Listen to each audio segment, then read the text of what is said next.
Bonjour, c'est Cryptoly, j'espère que vous allez bien en ce jeudi 31 août 2023. C'est avec plaisir que je vous retrouve aujourd'hui pour parler de crypto et de BTC comme d'habitude. Alors aujourd'hui, au niveau des nouvelles, on a quand même pas mal de choses et on va surtout parler ETF, on va parler liquidité. Quel est l'intérêt d'avoir des ETF? Est-ce que c'est vraiment ça qui va apporter de la liquidité au marché? On va parler de X, on va parler de PayPal, ces gros acteurs qui rentrent avec justement des stablecoins, X qui est en train d'arriver avec une licence pour gérer et globalement faire des transactions en crypto. C'est intéressant de voir est-ce que la liquidité ne viendrait pas d'initiatives plutôt de ce style-là, et ça va être le sujet vraiment de la partie nouvelle. Dans la partie technique, on va se concentrer vraiment sur la clôture mensuelle et sur le court terme, pour voir qu'on a bien eu un beau retracement suite à la grosse bougie que l'on a eue il y a quelques jours. Donc là, on va vraiment se concentrer sur oui ou non, est-ce qu'on va être capable de tenir le support dans lequel on est en train de retester. Si on s'enfonce, je vous donnerai les niveaux, si on éclate, je vous donnerai les niveaux, et ça commence tout de suite.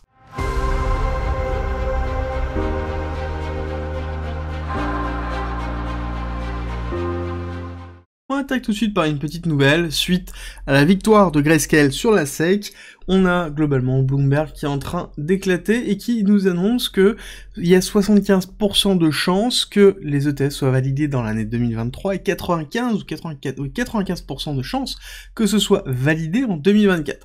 Alors là-dessus c'est très intéressant et ce qui est un gros rappel, c'est que normalement d'ici cette fin de semaine on est censé avoir un retour de la SEC sur les ETF qui ont été déposés par BlackRock et les autres fonds d'investissement. Ce qui est aussi pour moi important à rappeler, c'est que je ne pense pas qu'ils vont être validés cette semaine, pour une raison toute bête, c'est que je ne pense pas que la SEC pensait perdre justement Grayscale, je ne pense pas qu'ils ont la volonté de valider l'ETF, je pense que ça prendra un petit peu de temps, le temps que les pressions politiques jouent. Clairement, c'est ce qui est en train de se faire, il faut pas se leurrer, je pense que là, BlackRock est en train de jouer des muscles très fortement pour faire de la pression politique sur la SEC majoritairement, et on sait déjà que cette pression existait avec l'industrie qui se posait énormément de questions sur comment Coinbase était traité par rapport à la SEC, donc il y a vraiment une chape de plomb qui est en train de se faire. Et donc pour moi les ETF vont être vraiment un point clé dans l'apport de liquidité. Ça, je vous ai déjà expliqué mon point de vue, déjà depuis un certain temps. Oui, ça va être véritablement quelque chose de fort, mais ce qui va être aussi pour moi vraiment important, c'est se dire, ok, l'ajout de liquidité à travers les ETF, c'est quoi? C'est la liquidité institutionnelle.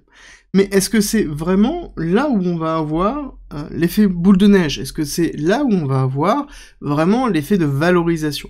La valorisation, pour moi, elle va plutôt s'apporter sur deux choses. Un, X, et deux, PayPal, qui sont des applications plutôt mainstream, dans lesquelles ce sont des retail qui l'utilisent, donc des gens normaux, dans lesquels on va avoir la possibilité et l'inclusion automatique des cryptos. Donc ça veut dire que quand j'utilise X, donc anciennement Twitter, ça veut dire que quand je fais mes tweets, quand je discute, quand je vais faire mes appels, parce que globalement je pense qu'il y aura pas que ça, pourquoi pas j'aurai un téléphone qui s'appellera X, d'accord, ou un compte en banque qui s'appellera X, peu importe, j'aurai directement les cryptos qui seront intégrés dans mes moyens de transfert. Et ça c'est important, ça veut dire que dans l'utilisation de tous les jours, on aura la capacité d'utiliser des cryptos, et donc ça veut dire que quelqu'un qui n'utilise pas les cryptos verra toujours dans son application cette partie-là. Et même quelqu'un qui n'est pas initié se posera les questions de ce qui se passe, pourquoi, etc. Et c'est vraiment pour moi un point qui est très important, et c'est valable aussi pour PayPal. Le fait que PayPal ait lancé son stablecoin, et je pense que c'est une première étape, je pense qu'il y en aura d'autres de ce côté-là, et donc du coup, on va avoir des outils qui sont spécialisés mainstream, et inclus justement les cryptos dans la vie de tous les jours. Et pour moi, c'est vraiment l'élément qui nous manquait, c'est que on a deux choses, comment ça se passe quand on a des retails qui sont en train d'arriver, c'est soit par hasard ils commencent à s'intéresser, soit ils ont quelqu'un qui leur en parle, ou soit globalement c'est mainstream. Donc ça veut dire que ça commence à arriver sur les plateaux de télé, sur les journaux, comme quoi on a un nouvel attache qui a cassé, etc., etc. On a généralement une valeur qui s'effectue de cette façon-là. Par contre, on n'a pas, dans l'utilisation de mon téléphone, la crypto qui apparaît toute seule, d'accord? C'est pareil dans mon flux de nouvelles, si je ne suis pas intéressé, si je n'ai pas déjà fait des recherches, je n'ai pas ça qui arrive tout seul. Donc là-dessus, on aurait justement une porte d'entrée différente. Et pour moi, c'est là où on aurait un apport de liquidité croissant et qui serait constant, parce que les institutionnels, ce n'est pas de la liquidité, ils ne cherchent pas à faire valoriser la crypto, très loin de là, ils cherchent à tirer des rendements, des profits. D'accord? Si jamais ça ne convient pas, bah à ce moment-là, qu'est-ce qui va se passer? Bah on va se retrouver comme en 2021, on va avoir des positions sur les produits composés qui vont être cut, d'accord, qui vont être bloqués. Parce que globalement, il faut comprendre que les ETF, c'est ça. Les ETF, ce sont des outils pour les institutionnels pour pouvoir construire des produits spécialisés, des produits composés. Et donc ça sous-entend qu'on aura beaucoup plus de produits composés qui seront mis à disposition d'institutionnels pour s'exposer à du risque, et ce sont toujours les premières lignes qui sont coupées quand on a une problématique économique. Donc on prend du recul par rapport à ça, c'est vraiment très important, et pour moi j'ai plus tendance à vous dire que ce soit les super apps ou que ce soit l'intégration dans la vie de tous les jours des cryptos, bah ça passe par Twitter, ça passe par PayPal, ça passe par d'autres acteurs, pourquoi pas Amazon ou des choses comme ça qui proposeront justement ces moyens de paiement. À côté, au niveau macro, on a pas mal de choses qui sont tombées hier, hein. On a principalement le PIB qui est en dessous du prévisionnel, mais qui est au-dessus du précédent, donc c'est-à-dire qu'on a bien une progression, donc on a un marché qui a plutôt compressé, qui a eu quand même pas mal de volatilité sur ça, mais qui a oublié totalement le fait qu'on avait fait un PIB en dessous du prévisionnel, parce qu'on est allé regarder quoi? On est allé regarder ici les promesses de vente de logements mensuels en juillet, dans lequel on est en progression, bien au-dessus que le prévisionnel est bien au-dessus que le précédent. Donc ça sous-entend que le marché immobilier, je vous en parle régulièrement, qui est pour moi un des vecteurs très forts des signes d'inflation et des signes de récession aux USA, on voit que les promesses sont en train de repartir à la hausse, ce qui est plutôt positif. Par contre, je vous avoue que quand on se retrouve dans une dynamique où on a les deux premiers indicateurs qui sont négatifs, donc PIB plus diminution de création d'emplois, là, on devrait avoir un signal en se disant, ok, ben, il va falloir faire gaffe, parce qu'on a un risque de récession. En fait, ça, c'est des éléments qui nous indiquent que la récession est en train de se mettre en place. Et à côté, on a d'autres éléments qui nous disent, bon, en fait, ça va. Donc, on a vraiment cette dualité, et le marché va toujours chercher, en fait, le positif. Et c'est pour ça qu'on est en train de faire une clôture mensuelle qui est quand même relativement importante au niveau du SP500 et du Nasdaq. On va en discuter dans quelques instants. Aujourd'hui, on a quoi? Aujourd'hui, on a les IPC, on a le PMI manufacturier qui est tombé au niveau de la Chine, 49,7, donc il y a un petit peu mieux, bon, ça a assez peu d'impact là, mais par contre on va avoir les PCE qui vont être validés sur le mois de juillet, donc consolidés, et l'inscription hebdomadaire au chômage qui va être scrutée 14h30, donc on risque d'avoir un petit peu de mouvement, surtout que vendredi 1er septembre, on va avoir le PMI manufacturier, donc qui va être très important, ainsi que le taux de chômage d'août. Donc là, on va voir vraiment des éléments qui sont soft et hard, qui vont permettre de pouvoir justement statuer si oui ou non on est en train de se diriger doucement vers une petite récession aux USA. Alors, macro, moi je parle de récession, mais là on est quand même relativement loin. Je vous avoue que la rupture, on est en train de la valider encore avec la bougie d'hier, et on est en train de se diriger doucement vers la zone de retest qu'on a donnée, 4554. Si on casse ça, clairement, on va accélérer à la hausse. Ce qui est intéressant de voir, c'est que même au niveau du Nasdaq, sur la clôture mensuelle, on a ravalé quasiment la totalité de la bougie. D'accord? On a ravalé 75% de la bougie.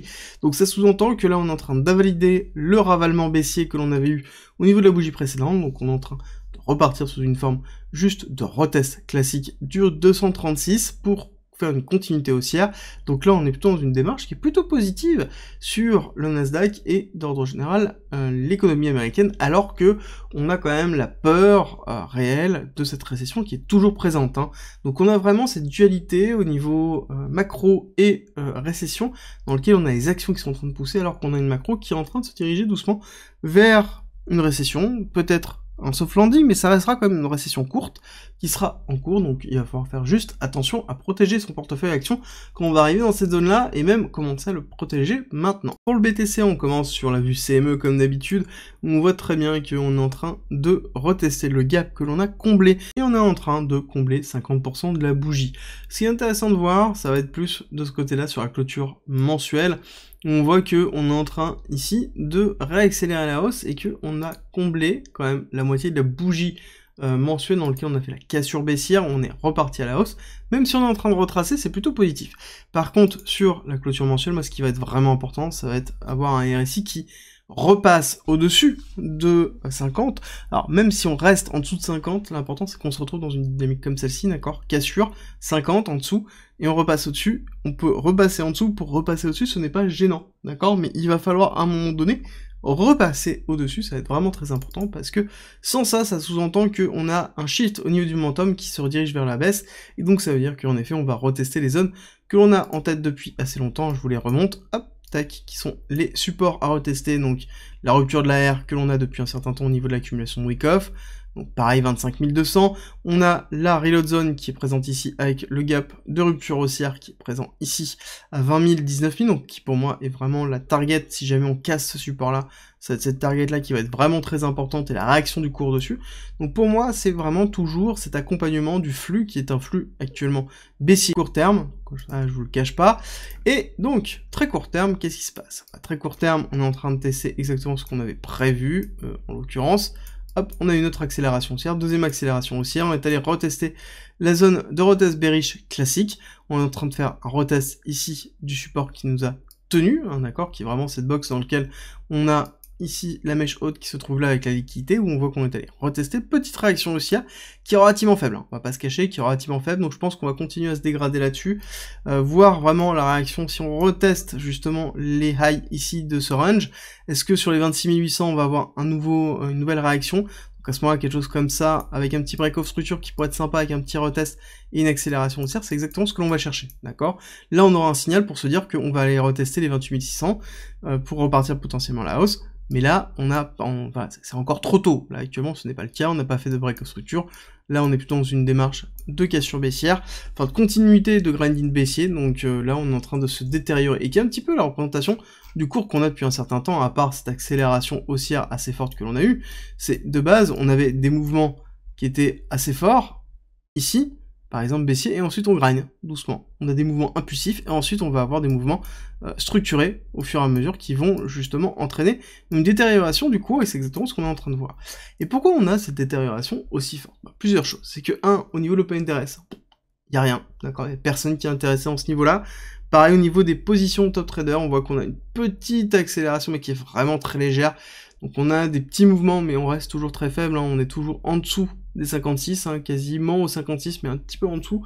Donc pour moi, j'ai pas de prise de position réelle au niveau des top traders. Sur la totalité des comptes, c'est relativement flat, hein, donc il n'y a absolument pas de mouvement, il n'y a pas d'intérêt fort, d'accord? On sait qu'on a des options qui sont dans les alentours des 28 000 sur le maximum price, mais ça n'empêche que là on a fait l'accélération, on a pris, ok, maintenant on retrace, et je pense qu'on va faire une continuité baissière, d'où l'intérêt ici, en tout cas d'où mon intérêt, moi, de renforcer le short que j'ai déjà présent. Ce qui va être intéressant, ça va être aussi les liquidités. Liquidité, on voit qu'en short, on a quasiment personne, hein, qui s'est positionné. On avait un petit peu de monde, mais là, il y a des prises de profit qui ont été effectuées. Et là, on voit que par contre, il y a des personnes qui sont en train d'acheter ici ce retest, d'accord, qui sont en train d'acheter ce retest, d'où la réaction là, mais qui reste relativement faible. On crée surtout des liquidités court terme, donc des liquidités à fort levier. Donc ça veut dire des liquidités qui vont être prises certainement avec une accélération baissière. Alors, cette accélération baissière, pour moi, j'ai deux possibilités. Déjà, la première, je vous l'ai expliqué, c'est-à-dire que soit on fait une réaction ici positive avec une petite accumulation week-off et on repart avec un petit break-off structure. Avec un retest, là, j'aurai un signal pour me dire qu'on va faire un retest supérieur. Soit ici, on s'enfonce, donc on fait une réintégration dans le range. On fait un retest et on fait une continuité. Là, on aura un signal pour se dire que, ok, on s'enfonce. Soit, là, on fait la classique du piège, donc c'est-à-dire on va retester cette zone-là, donc retester ici les 26 250, donc une grosse bougie bien forte dans laquelle on a une belle réaction. Donc là on fait quoi? On fait du long squeeze.